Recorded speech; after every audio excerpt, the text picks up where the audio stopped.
so hard to breathe. They said that we call love. Ain't nothing worse than the hurt we. Now, tell me, at like what age did you start to realize that you wanted to become a singer? I think I always knew. My father's a musician, and I used to sleep underneath his piano every night, and hear him play and sing. And you know, when I hit the age of 2, my mom put me in dance, and when I hit the age of 5, my dad put me in choir. And I was singing ever since. So you've been in like the performance industry. Okay, that's good. That's amazing, actually. So when when you were young, actually, did you ever perform around the house for your family or friends? Yeah, it's funny. I used to cry because I told my mom I wanted to be in the TV. And my mom was like, you can't. And I was like, I want to get inside of it and be in it, like how everybody else is. And my mom told me I couldn't, but I couldn't understand that concept because I just saw it and I wanted to be able to perform and do those things that everyone was doing on TV. And I was just discouraged that I couldn't. So like even before I understood what it was, I wanted to be a performer. So that's just always been your passion. That's great. So what about talent shows at school? Did you ever perform at any of those? You know what? I didn't. I was real with music. I always kept it as something that was internal. Like it was something that was always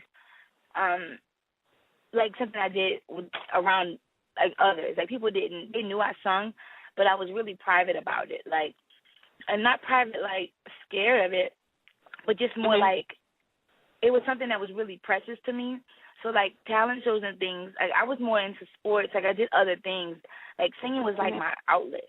It was the one thing it was like my therapy. So I didn't use it to like get personal. Like I wasn't doing it like to win thing. It wasn't that kind of thing for me. It was more like I would, be in basketball and softball. Like I was supposed to go to Olympics for softball. Like I was really good at softball and sports was really my thing. And then when I would go home, the first thing I would do is listen, get on my, like start writing and singing. It was kind of that. It was like a haven for me. Oh, okay, I got you. Now, I know you're an artist and everything, but who do you actually listen to in your personal time? I'm a big fan of Florence and the Machine. I love Florence Welch. I think she's amazing. Jasmine Sullivan is one of my favorite singers out for us right now.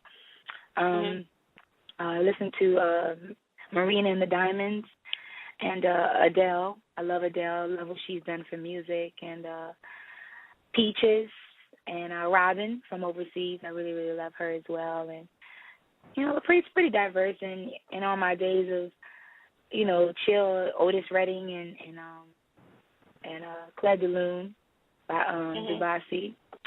So yeah, Debussy, sorry, by Debussy. So a little classical, a little old school stuff. That's good. That's what's up. So when you're writing your music, would you say like who actually inspires you the most? I'm a huge fan of authors. I actually like authors and storytellers inspire me as a singer and as a visual artist as well. Like I love the idea of, I just love reading and what it presents for your imagination. And Poe, Hemingway, William Blake, those guys really kind of paved the way for me as a writer and as a visionary. Like I felt like they created these stories that when I read them, I saw them so vividly. And even now when I read, I find myself getting more inspired as an artist to do more and visually see more, So that's my inspiration, reading, really falling in love with those novels and those stories. I've been falling back in love with reading again because I've been so busy, and it's really inspiring. It's really inspiring me to be more creative with the thought of Golden Heart and what I'm trying to do with my solo album. Right, and you can hear it in your music as well. Okay.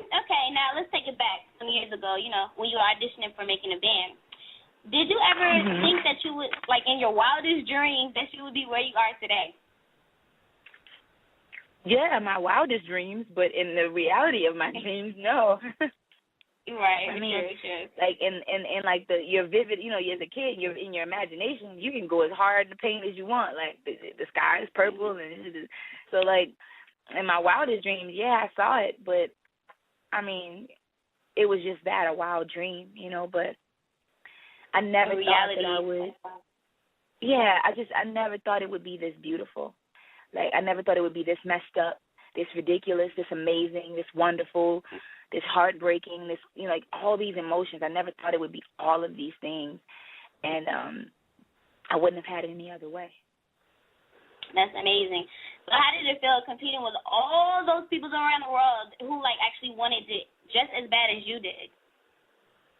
You know what? God is funny, and God is. I love him so much because he has such a great sense of humor. God had been preparing me, I think, for this for a long time. And the reason why I say I was used to competing, like I had to compete, you know, in high school and when I was growing up, like bowling. It was really weird. I was in a bowling team and I had to compete against thousands of people all across the world. Like I won state championships and I had to go to Utah and bowl like internationally. So there were people from Mongolia, there were people from Alaska, there were all these different people, and I had to compete. And then, you know, being in the NBA and dancing with all of these girls and competing against all of these girls and having to be friends and understand 21 girls, because in the league there's like 21 girls that dance and we rotate. So I had to understand all those different personalities and get it. So I mean, it wasn't making the band, but all those different things, from being in softball, being the only black girl on the team, or doing all these different things, it prepared me for that competitive spirit. So, like, I wasn't uncomfortable with it. It was something that was very comfortable for me to do. Like you was already used to it. That's what's up. I was now, used to actually, it, yeah. Right. Now, actually, I remember watching this show in particular, right?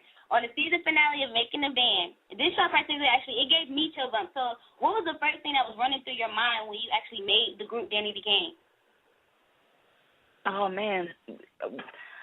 The first month, we have my family will be okay. Because at the time, I didn't know where we were living. I didn't know what was going on. So it was just like everything that we had gone through was just like, I felt like I had did it for not just me, but for the city.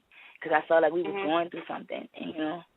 So it that moment was really as real as it looked. It was how it was 10 times more as it felt. Like, it felt 10 times more than what it even looked like. Like, so that was a big thing for you.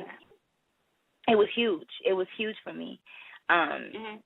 You just don't think, you know. And I didn't even realize what that moment really meant. I didn't even know how big that moment really meant. Because it, you know what I mean, like it was way bigger after that than I could have ever imagined to be. But just the fact that everything that we had gone through wasn't in vain. You know, like when you feel like when you fight battles and you lose lives and you lose all these people, and you realize, like, after you win and you finally get to that place, people, you know, things aren't in vain. And I felt like everything we had gone through wasn't in vain. Like there was a light, like there was a reward at the end of it, and it made everything that I believed in with God true. It made my faith 10 times stronger because of it. So basically, it was a dream come true. Yeah. All right. So let's fast forward a little bit.